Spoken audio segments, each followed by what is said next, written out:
It's miserable here.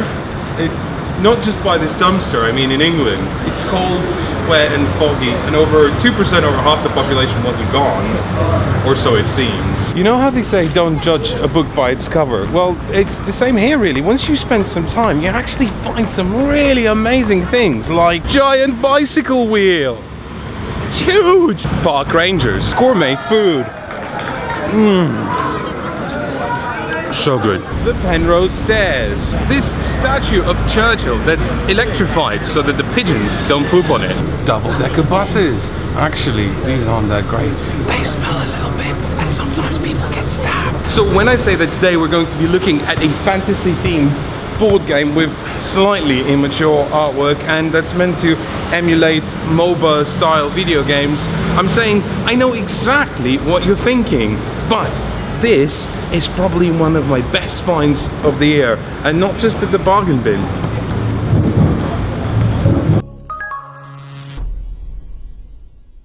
Gods of Atlantis is not perfect. In fact, I like to start with the negatives first. Now, I know that's not how we do things here at MPI, but I really truly think that if you can get past some of the little stumbles that this gem to be polished makes, you will find something truly, truly special.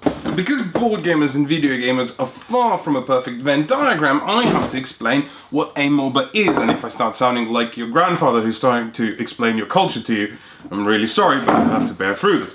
A MOBA is a multiplayer online battle arena. Of course, if you're playing a board game version of a MOBA, there is no online, you just play with your friends like your grandfather did. And in it, you will control a hero, someone with their own skill set and list of abilities, and it's unique, like a snowflake or a strand of DNA or a banana perhaps. And just like that, we're already seeing some of my favorite things in board games, like playing together in a team, or asymmetrical characters with their own abilities and skill sets and weaknesses and strengths, and bananas. Eat lots of bananas. They're very healthy and good for you. Unless you have diabetes, then don't eat them because they have lots of potassium and you might die. But of course that makes Gods of Atlantis super cutthroat competitive. It's not just about understanding how your hero works and how to best utilize their strengths and how to utilize your opponent's weaknesses, but it's also about outsmarting your opponents every step of the way. And if you are of the Care Bear persuasion, then this game might definitely not be for you, although stay for the comedy. I mean, I say it's comedy. Some people on Reddit think it's just endless comparisons of board games to Marmalade. I swear I never even had Marmalade in any of our videos. Gods of Atlantis comes from a first-time designer and a first-time publisher, and this is normally where your alarm bells start ringing, and rightly so, because there are some issues. First of all, the rulebook. Okay, it's actually pretty clear and it explains the game pretty well, but the first time I read it, I was like, so what about line of sight? How does line of sight work? It doesn't mention that anywhere. Well, the reason the rulebook doesn't mention line of sight is because there are no line of sight rules. You can simply see everything. And that's fine, except we as gamers naturally ask these sort of questions. They gravitate towards our minds, and when we don't have an answer, things remain fuzzy and unclear, and then we're not feeling comfortable and don't know what to do. That's okay, because the designer is quite active on BGG and answers all rule questions that might pop up, although I wish this was more comprehensive. The second thing is the artwork, and it's the cool fantasy artwork, except it's not. It looks like a sexed up version of the Dungeons and Dragons movie, which isn't great. And I understand that you think, hey, I'm a first-time publisher, I really need to sell this game. What sells? Well, fantasy, and with a bit of booby, and I can understand that. I don't like that. But here's the thing. I think if the designers came with a much more interesting theme and something just a little bit more unique and innovative, they could have attracted a lot more attention towards their game. But that's it. The rest of the game is pretty much gravy. Like I mentioned countless times before in this video, in Gods of Atlantis you play as different heroes who all have different abilities, like Arian the Spellsword, who can teleport across the map, or Brogan the Barbarian, who can charge up and hit with his axe really hard, or Yoshi the Dinosaur, who can also sort of charge up. Just really want to keep doing that, it's really fun. But most importantly, you also have minions. Now, the objective of the game is actually minions. You want to remove them as much as possible, and once all the minions on one side are gone, the lane pushes closer to the opponent's core. Do that one more time and push your own minions actually into the opponent's core area, and then they will have a very embarrassing tea party, and everyone will be super uncomfortable, and you'll win the game. See, I know what you're thinking. By now you're probably wondering to yourself, I wonder what kind of dice system does this game use? It doesn't use dice at all. Seriously, and this is probably the coolest thing about this game. Instead, it uses a system that's similar to Raptor, a two-player asymmetrical game that we reviewed earlier in the year. And you basically have a hand of 5 cards that will let you do various things like move across the map or attack someone or use a cool special ability. Each turn you will select one card from your hand, plonk it face down, and then whenever everyone's done that, you'll simply reveal it at the same time, compare the initiative values at the top, and starting with the highest, ending with the lowest, you execute all your actions. Do that 4 times. And the round is done, and notice how you only have 5 cards, so each turn you will have less and less options. Each card can be used in multiple ways, depending on what kind of abilities it represents. Most will let you move, some will let you attack, and others will let you defend, and there's one card that literally does nothing. But when your initiative does come up, out of the many options on one card, you only get to do one thing. And the decision is just crunchy enough to make you pause and think about what you want to do, but quick enough that it doesn't make the game drag on for too long. One of the things you can do is move. You can move on up, you can move on down, you can break free. Nothing can stop you. Simply play a card that has a movement ability and move that many hexes in any direction that you like. And this is where the game designer shows that they really understand that it is important to let people get to the fun parts and don't waste any time. Instead of moving, you can choose to fast travel, meaning if you are in a zone that has no enemy figures, you can move to anywhere within that zone, or if an adjacent zone has no enemy figures either, you can travel to any hex on that zone as well, meaning that you get to the fun bits very quickly. But once you are there, you are still limited to the movement on your cards, meaning that you have to play very carefully and think about what cards you're spending and whether that's going to get you to where you want to be. And then you can attack. As long as the card you played has an attack value, you can do so. It's no more complicated, but it is just as intriguing. Now you see, whenever you attack, you can attack any enemy character, meaning you can attack a minion, in which case you do, it just kicks the bucket. But you can also attack an enemy hero. And this is really one of the most agonizing decisions you will have to make in the game, whether to attack an enemy hero or a minion.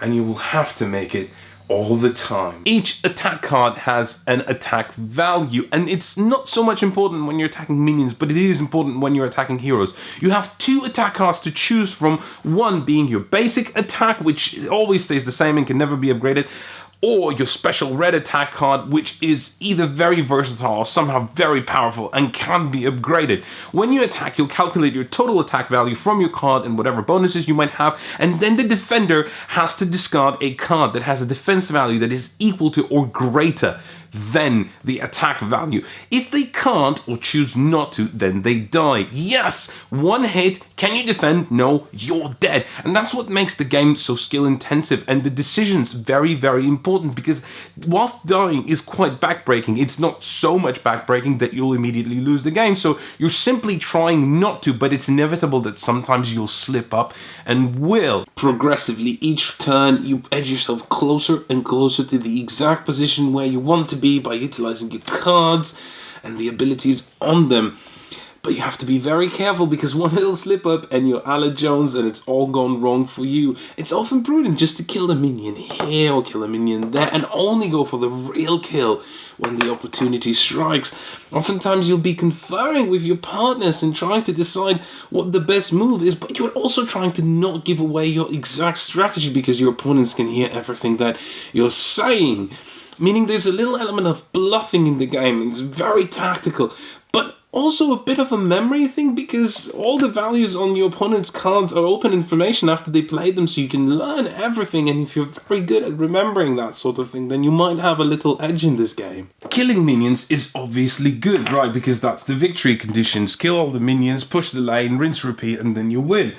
But in addition to that, killing a minion will net you exactly 2 coins. However, if you manage to dispatch an enemy hero figure, then you get coins equal to twice their level, meaning the higher level the enemy hero that you kill, the more coins that you're going to get. And what are coins? Well, I'm glad you asked, because that's also another really cool part of the game.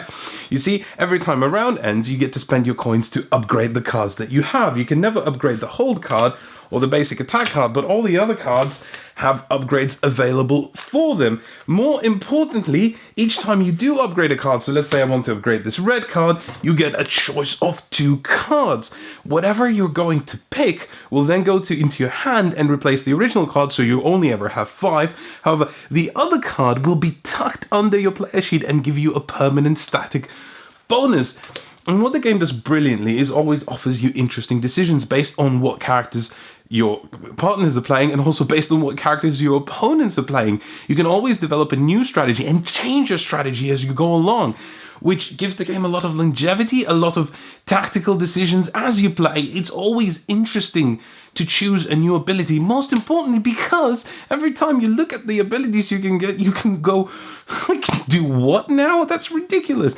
And that's what's really cool about Gods of Atlantis, and that's what makes me excited every time I do play it, because it is a game that is miserable when you lose, but at least the experience is fun as you're going through it, even though you know you might not necessarily win.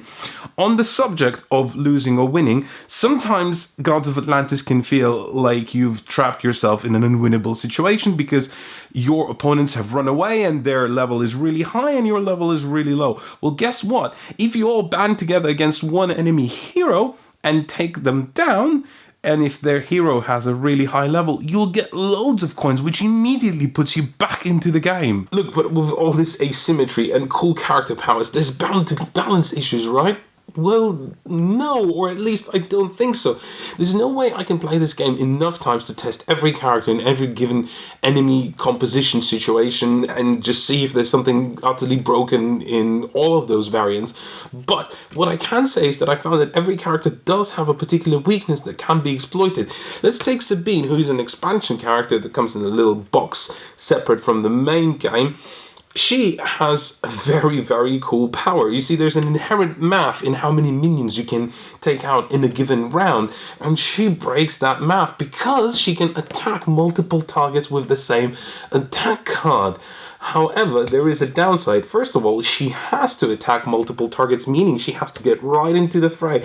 And did I mention that Sabine has very, very weak defenses? So if left unchecked, she could potentially take the game away. However, it's very, very easy to counter her by simply not letting her be in the center of attention. Or if she is in the center of attention, just kill her.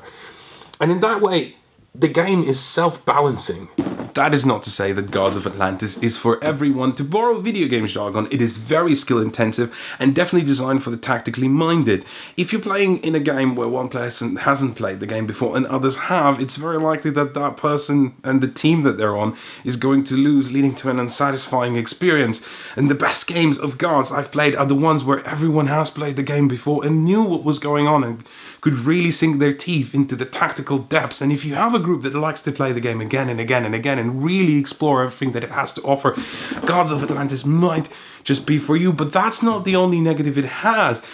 Playtime can be quite nebulous. Normally the turns zip by very quickly in a blur. However, if you have someone on the game who is a bit ponderous about every turn that they want to make, then the game can really, really drag on and sting like a butterfly and move like a bumblebee.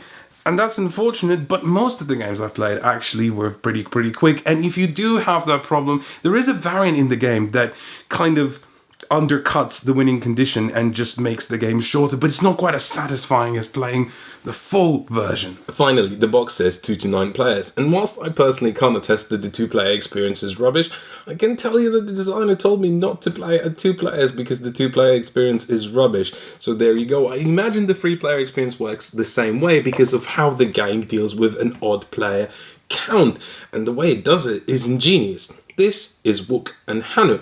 They are 2 ape men, except one of them's a chimp, but it's probably not cool to call him a chimp man because, chipmen are not cool, you're just like playing Ronnie Corbett or something. They have the combined power level of one hero, meaning that if you have 3 on one side and 2 on another, the 2 players on the 3-player team can just play Wook and Hanu, and it'll be like 2 versus 2 exactly, and they work brilliantly. The game also works brilliantly at 8 or 9 or actually even 11, because with the little expansion you can bring it up to 11 and play on this other side of the board that has 2 lanes, which is really, really cool and works very well. So there you go, Wolf Designer. You have won my heart with Gods of Atlantis, and yes, your game isn't necessarily perfect, but I've come to realize that I'm a lot more forgiving to first-time designers and first-time publishers than someone who's really experienced in making games, because you still had a cool idea and you realized it, and that's what counts. So if you're a fan of MOBAs, I hope that you recognize how this game translates the MOBA style gameplay onto the tabletop, and that it does it really, really well. If you're not a fan of MOBAs, you're probably not watching this video anymore. And if you don't know whether you're a fan of MOBAs, I hope that I helped you recognize the very tactical nature of this game. On a final note, if you want to get this game, as of recording this video, you can pre-order it, however, but you can only do so by contacting the publishers via email, which is included in the description below. You could go on their website, but it looks like this, which doesn't really matter because they've made a very cool game, and that's what counts. Thank you so much for watching our review. If you'd like to watch another one, just click on the video in the box, and if you really enjoyed our stuff, please subscribe and follow us on social media. Bye bye!